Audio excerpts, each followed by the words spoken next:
अस्सलाम वालेकुम व्यूअर्स, उम्मीद करता हूँ आप सब खैरियत से होंगे। मैं आपको इस न्यू व्लॉग में वेलकम करता हूँ। ये है गर्मियों के आखिर में एक टूर की कहानी। इस कहानी में आपको लेके चलेंगे स्कर्दू और सैर करवाएंगे प्यारी प्यारी जगहों की। कहानी का आगाज़ सुबह 8 बजे इस्लामाबाद हाईवे से होता है और उसके बाद श्रीनगर हाईवे से होकर हम टेक्सला पहुँचते हैं।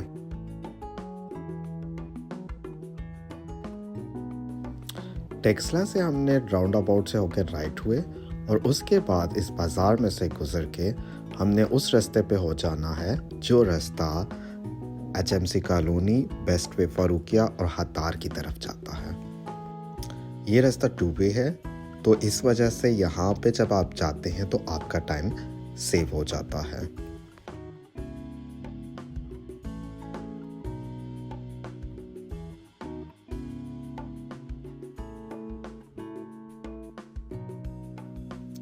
और इस रोड पे आपको बेस्ट वे के डिफरेंट साइड्स नज़र आएंगी और इन सब साइड्स क्रॉस करने के बाद ये रास्ता आपका जाके हरिपुर में मिलता है।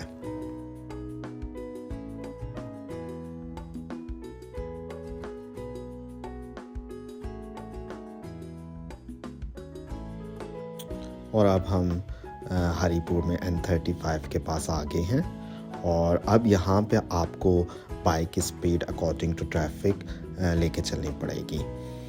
और यहाँ पर हम बाइक की स्पीड बहुत ज़्यादा नहीं कर सकते क्योंकि सिंगल रोड है।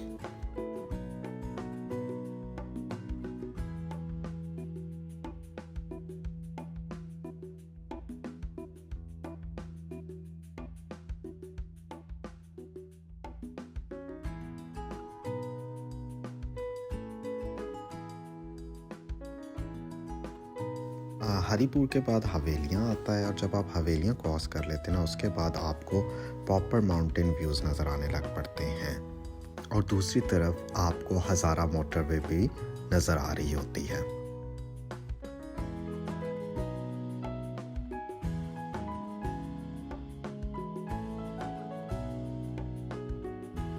और जब आप एबटाबाद मेन सिटी में गुज़र रहे होते हैं तो हमेशा वहाँ पे आपको रश मिलता है। अब तो फिर मोटरवे बन गई है, जब मोटरवे नहीं होती थी तो यहाँ पर आम दिनों में भी आपका ऑलमोस्ट 30 मिनट लग जाते थे और ईद के दिनों में तो आप यहाँ पर शामें आपकी गुज़र जाती थी। उसके बाद आपको कैंट एरिया क्रॉस करना होता है एबटाबाद का।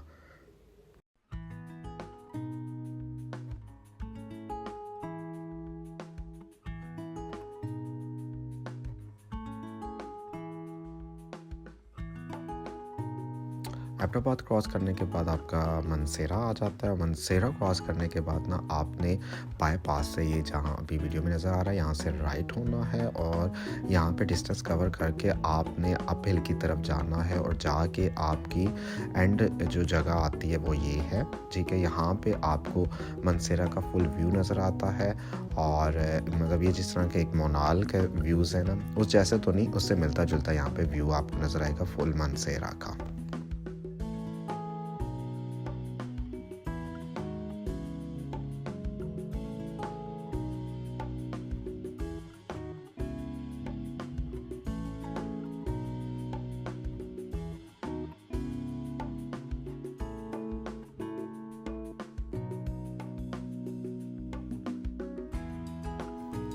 मनसेरा का बाईपास हमने क्रॉस कर लिया। उसके बाद आपके अपना व्यूज़ चेंज होते जाएंगे, हर तरफ आपको ग्रीनरी ज़्यादा से ज़्यादा होती जाएगी और अब बालाकोट तक के जो रास्ता है उसके आसपास आपको इस तरीके से ग्रीन व्यू ही नज़र आएंगे। और ये अगर आप मोटरवे से आएँ तो इस जगह से आप इस रोड पे आते हैं।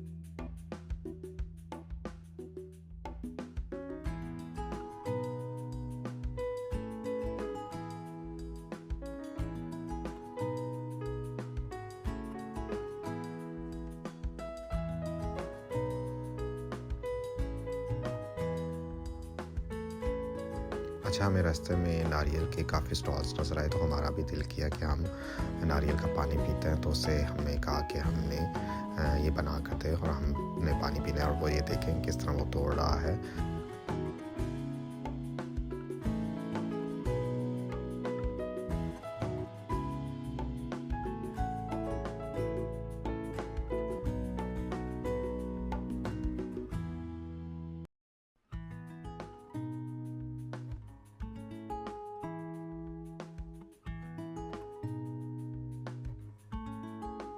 और ये हमने नारियल सड़क के किनारे बैठ के व्यूज़ के साथ पिया, और इसको बहुत हमने एंजॉय किया। और उसके बाद इसको हमने बोला कि हमें इसमें से अंदर से नारियल भी निकाल कर दे, ताकि हम फ्रेश नारियल भी खाएं।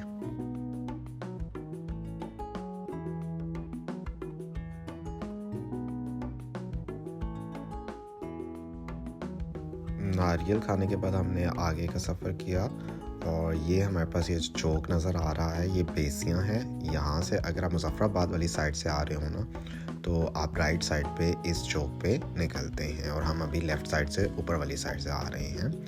और यहाँ पे आगे बालाकोट आ जाता है।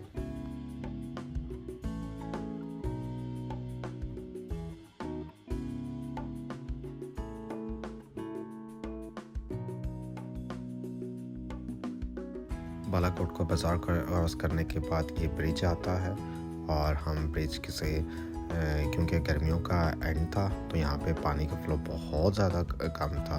ब्रिज क्रॉस करके हम दूसरी साइड पे आ जाते हैं।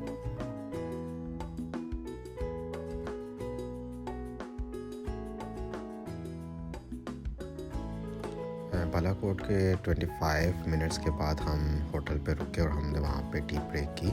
यहाँ से मकड़ा पीक का व्यू नज़र आता है, इसी वजह से इस होटल का नाम भी मकड़ा व्यू होटल रखा हुआ था। यहाँ पे हमने 30 to 40 मिनट्स हमने स्टे किया, और दोबारा हमने अपने सफ़र का आगाज़ किया।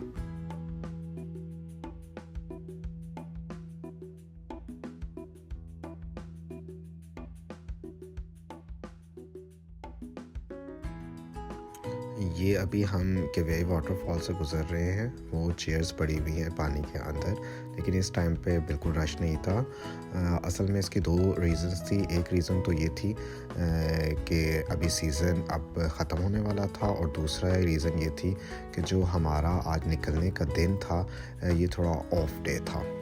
अक्सर ऐसा होता है कि जब आपके लॉन्ग वीकेंड्स आ रहे होते हैं, या सिंपल वीकेंड भी आ रहा होता है, तो उन दिनों पे रश होता है, और ये हमारा जो दिन था, ये वेडनेसडे का दिन था।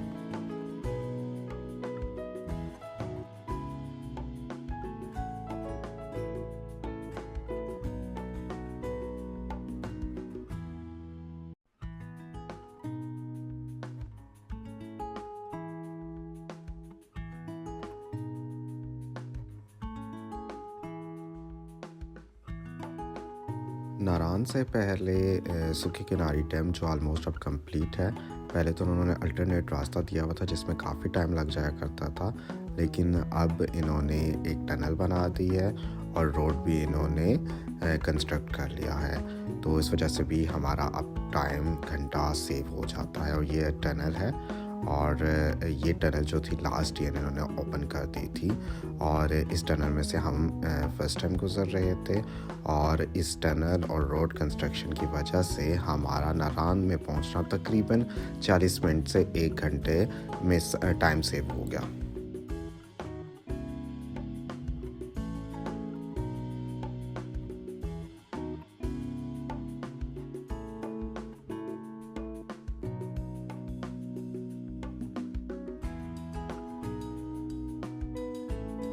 और ये सूखे किनारे डैम का आप व्यू देख रहे हैं।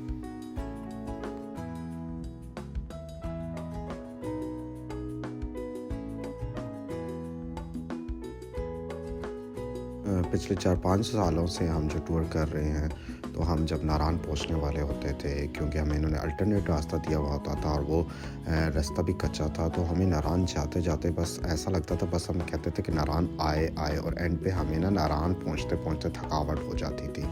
लेकिन इस दफ़ा ऐसा नहीं था। रोड भी कंस्ट्रक्ट हो चुका था, और साथ साथ ऐसे जब व्यूज़ हों तो आपकी थकावट होती ही नहीं है।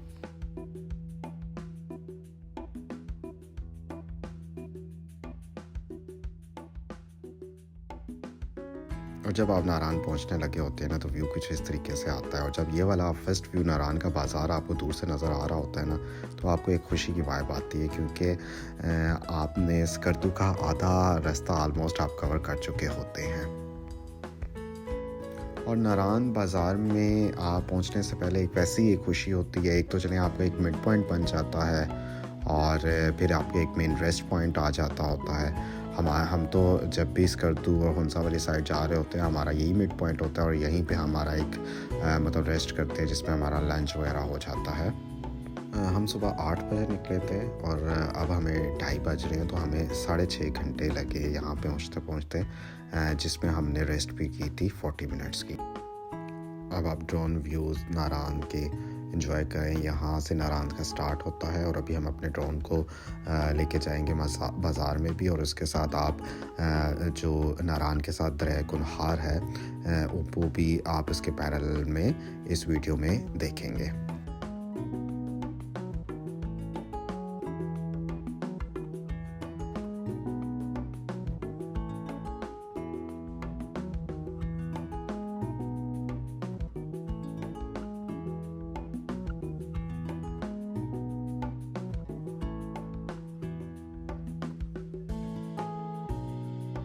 नारान में इस टाइम पे अब बहुत ज़्यादा होटल हो चुके हैं और ये अब बहुत ज़्यादा आबाद हो चुका है।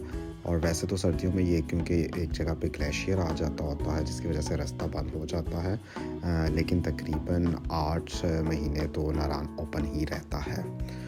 और मैं आपको बताऊं, अगर हम 2017 की बात करें ना तो वहाँ पे उस टाइम पे नारान में होटल्स इतने ज़्यादा नहीं होते थे, लेकिन टूरिज़म का रुझान जब ज़्यादा होता गया तो होटल भी ज़्यादा से ज़्यादा बनते गए।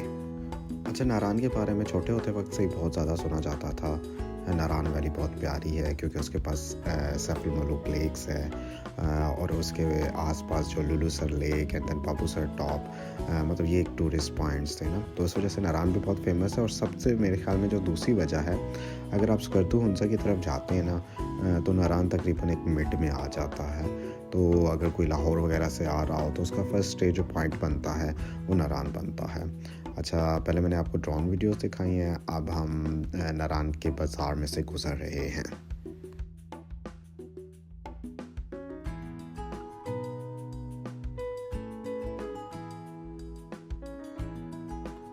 हमने नारान में लंच किया और यहाँ पे तकरीबन हम 45 मिनट से स्टे किया था, जिसमें हमने लंच के बाद चाय भी पी और उसके बाद फिर हमने आगे का सफ़र स्टार्ट कर दिया था।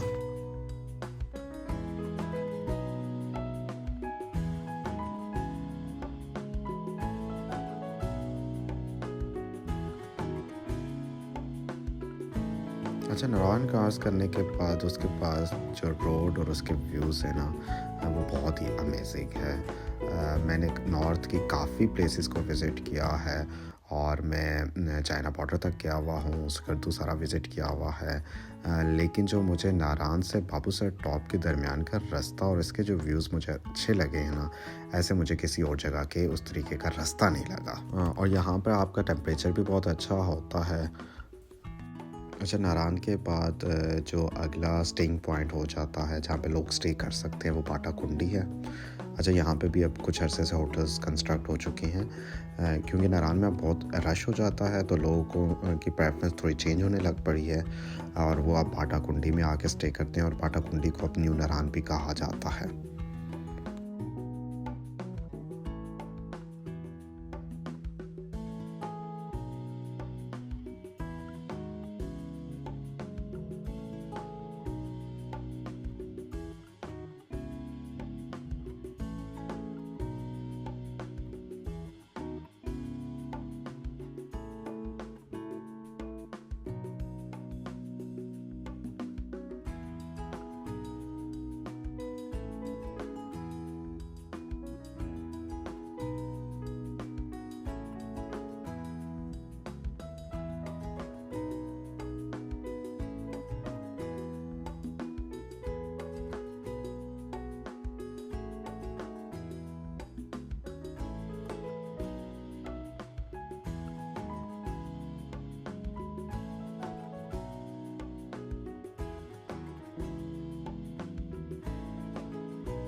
और अब हम पड़वाई में से गुज़रने लगे हैं। तो यहाँ पे भी होटल्स कुछ आपको नज़र आ रहे हैं और कुछ आगे भी नज़र आएंगे। अच्छा, बाटाकुंडी के बाद यहाँ पे भी अब होटल्स बने हुए हैं। अच्छा, अगर तो लोगों ने बाज़ार को एक्सप्लोर करना है तो तब तो वो नारान स्टे कर लें, लेकिन अगर कुछ लोग हैं जो थोड़ा एटमॉस्फेयर ऐसा पसंद करते हैं जहाँ पे ज़्यादा शोर ना हो, खामोशी हो, तो देन बाटाकुंडी एंड बड़वई रुके। और उससे बड़वई से आगे हम आए तो हमें एक जगह पे बहुत अच्छी व्यूज़ नज़र आए, तो हमने वहाँ पे रुक के और उसको थोड़ा सा कैप्चर किया।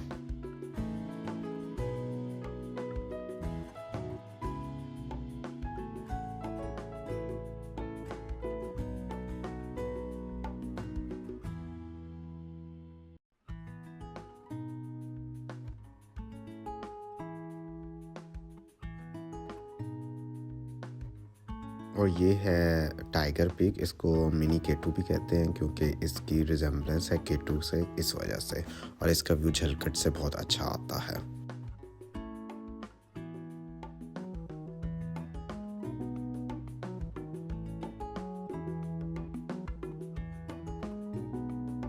और ये लुलु सर दुधी पतसर पार्क की एंट्रेंस है, जिसमें आपका एक पूरा इन्होंने एक पार्क का नाम दिया हुआ है, जिसमें दुधी पतसर जो है लेक वो भी इंक्लूड है।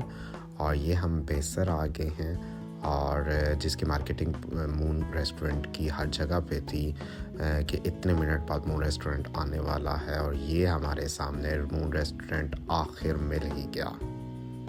और यहाँ पे इन्होंने कुछ कंट्रीज़ के फ्लैग लगाए हुए हैं, और वो जो मैं दूधी पत्थर लेक की बात कर रहा था उसका जो ट्रैक है इसी रेस्टोरेंट के बैक साइड से स्टार्ट होता है।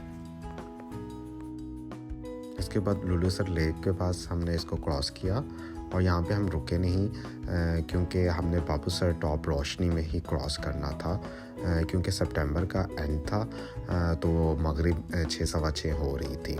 अच्छा, जो लुलुसर है इसका व्यू इस टाइम पे इतना दिलकश नहीं था। उसकी वजह यह है कि गर्मियाँ अब एंड हो रही थी, और इसका जो व्यू होते हैं वो जून जुलाई अगस्त ये बहुत पीक पे होता है, और जून में क्योंकि बर्फ़ भी होती है तो उस टाइम और ही व्यू इसका होता है। तो अभी हमने बस रास्ते में ही इसकी सिर्फ वीडियो हमने बनाई।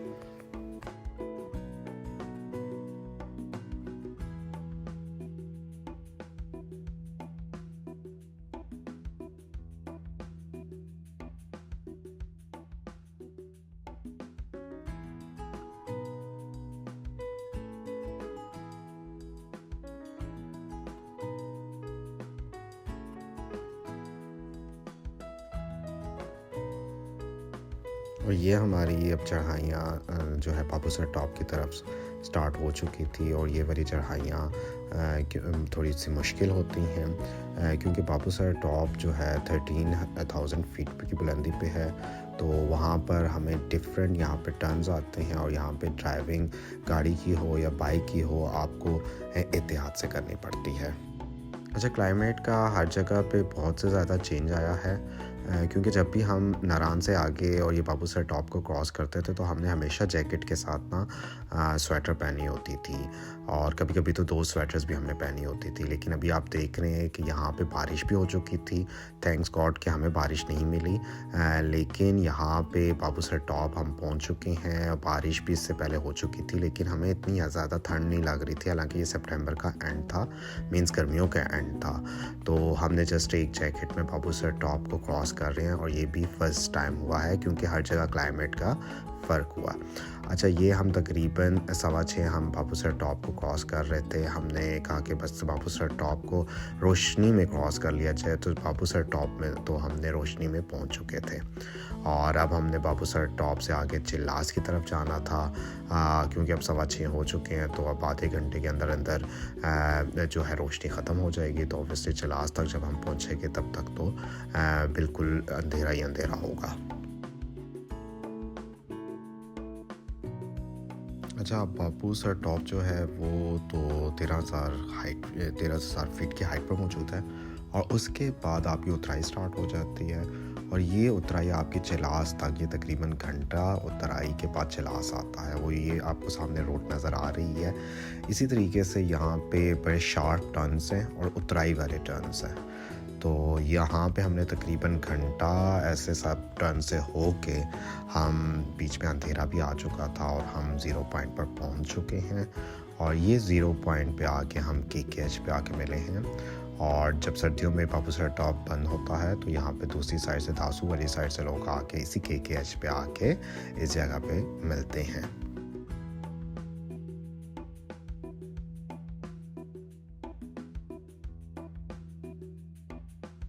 आज सुपर मून है, चाँद की 14वीं है और उसका जो रिफ्लेक्शन वो आप रिवर में देख रहे हैं ना, वो बहुत ही ज़बरदस्त था।